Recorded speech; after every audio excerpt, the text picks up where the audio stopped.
Hello अस्सलाम वालेकुम, कैसे हो आप लोग। उम्मीद करता हूँ खैरियत से होंगे।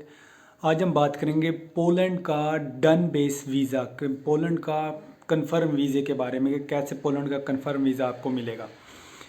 ये मैं बात इसलिए कर रहा हूँ क्योंकि मुझे एक भाई का इंस्टा पे मैसेज आया है कि मैंने पोलैंड का वीज़ा अप्लाई किया हुआ है, 10 लाख रुपए मैंने एजेंट को दे दिए हैं और डन बेस पे मेरी एजुकेशन मैंने पूछी कि आपकी एजुकेशन कितनी है।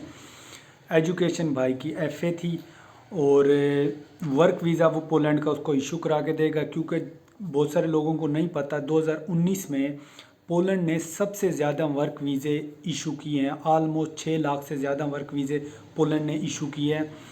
जो ये स्टैट्स हैं ये बाकायदा पेपर में भी छपा हुआ है, तो इस वजह से बहुत सारे लोग इसलिए भी कंफ्यूज हो जाते हैं कि पोलैंड ने 6 लाख से ज़्यादा वीज़े किए हैं, तो इट मीन्स कि डन बेस होता ही होगा।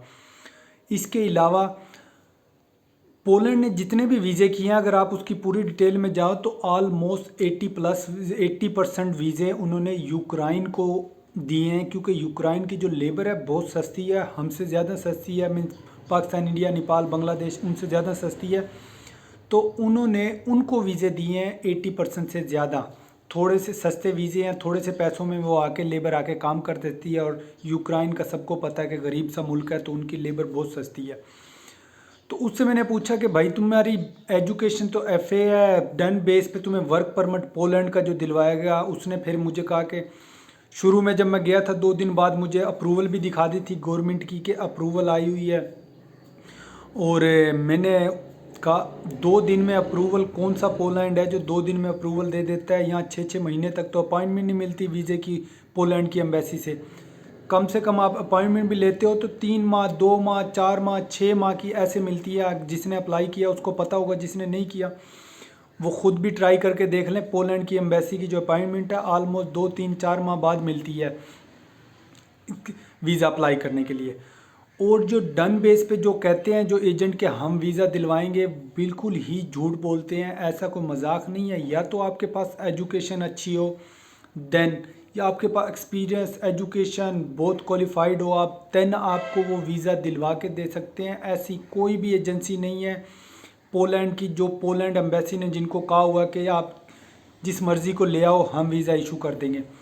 क्या होता है, उन्होंने बहुत सारे एजेंट हैं जिन्होंने अपने पैड जो लेटर पैड बनाए हुए हैं। लेटर पैड के अलावा उनको पता है कि जब अप्रूवल आती है किसी कंट्री से तो उसका जो पैड पे जिस पेपर पे अप्रूवल आती है वो पेपर कैसा दिखता है, उनको वो सारा आइडिया होता है। तो वो सारे खुद कंप्यूटराइज बना के आपको 2-4 दिन में दे देते हैं।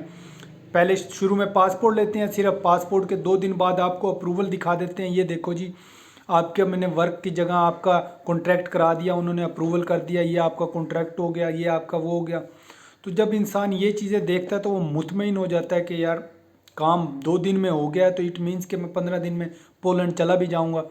तो वो अपने 5 लाख, 10 लाख, 20 लाख जितने भी आपकी एजेंट के साथ होती है, आप उसको सारे दे देते हो। सारे नहीं तो हाफ तो लाजमी ले लेता है वो आपसे। देन बहुत ही ज़्यादा अगर आपकी एजेंट के पास चक्कर लग रहे हैं तो देन वो क्या करते हैं, उनको पता होता है कि वीज़े का स्टिकर कैसा होता है। वो वीज़े का स्टिकर भी बना के कंप्यूटर पे आपके पासपोर्ट पे लगा देते हैं। ऐसे हद तक भी जाते हैं बहुत सारे एजेंट।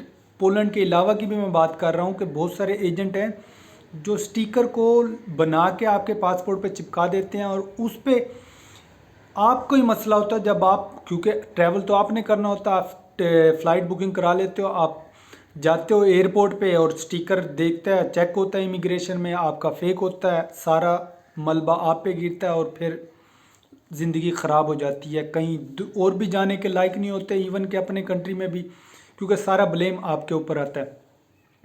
या फिर वो कहते हैं कि आप ये स्टिकर जाके किसी से वेरीफाई करा लें। आप जिस पे भी वेरीफाई करने जाएंगे वो सारे उनके जानने वाले ही होते हैं, एक दूसरे के एजेंट सारे एक दूसरे को जानते हैं।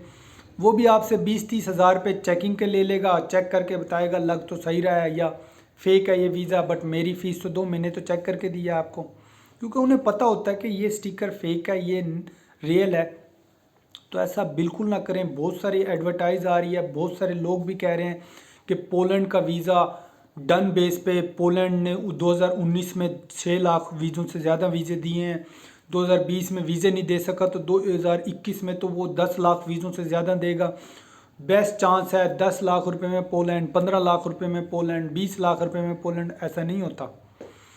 जैसे मैंने पहले कहा कि 80% से ज़्यादा तो यूक्रेन को वीज़े दिए, जब 80% से ज़्यादा यूक्रेन, बाकी 20% दूसरी दुनिया बच गई है, तो दूसरी दुनिया में पाकिस्तान, इंडिया, नेपाल, बांग्लादेश का कितने परसेंट होंगे? जोर 1% वीज़े दिए होंगे 2019 में। तो 1% वीज़ा में ऐसा नहीं होता कि आपका वीज़े लगते हैं, पोलैंड के भी लगते हैं, वर्क परमिट लगते हैं, ऐसा नहीं है कि नहीं लगते। बट जो भी आपको वर्क परमिट लगाए, पहली तो बात है इसका एक लंबा प्रोसेस है। आपके पास एजुकेशन होनी चाहिए, एक्सपीरियंस होना चाहिए, या आपका कोई वहाँ होना चाहिए जो आपको ये सारा प्रोसेस करा के दे दे। और कभी हमेशा वीज़े की जो अप्रूवल है उस कंट्री से आती है पहले, देन आप अपना पासपोर्ट के साथ एम्बेसी जाते हो। और पोलैंड की एम्बेसी में ऐसा नहीं है कि आपने एजेंट को कहा ये मेरा पासपोर्ट है जाके जमा करा दो, नहीं।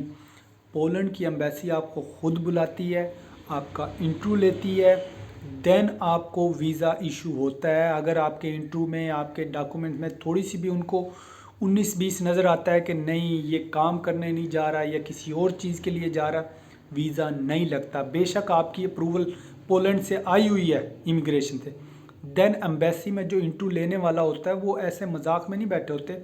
दिन में 50 लोगों को वो देखता है और उसको पता होता है कौन जेन्युइन है कौन फेक है। तो ये बिल्कुल ना करना ऐसा कि अपने पैसे ज़ाया करोगे, अपना ही नुकसान करोगे। बहुत ही अफवाह हो रही है कि डन बेस पे पोलैंड, डन बेस पे, ऐसा थोड़ी है कि डन बेस पे पोलैंड वीज़े थोड़ी तकसीम करता फिर है यार। पोलैंड का वीज़ा हमारे जैसों के लिए बहुत मुश्किल हो जाता है, और देन आपके पैसे ज़ाया हो जाए, देन आप कर भी कुछ नहीं सकते। ये थोड़ी सी इन्फॉर्मेशन थी यार, होप कि आपको अच्छी लगी हो तो चैनल को लाइक करना, सब्सक्राइब करना, दुआ में याद रखना।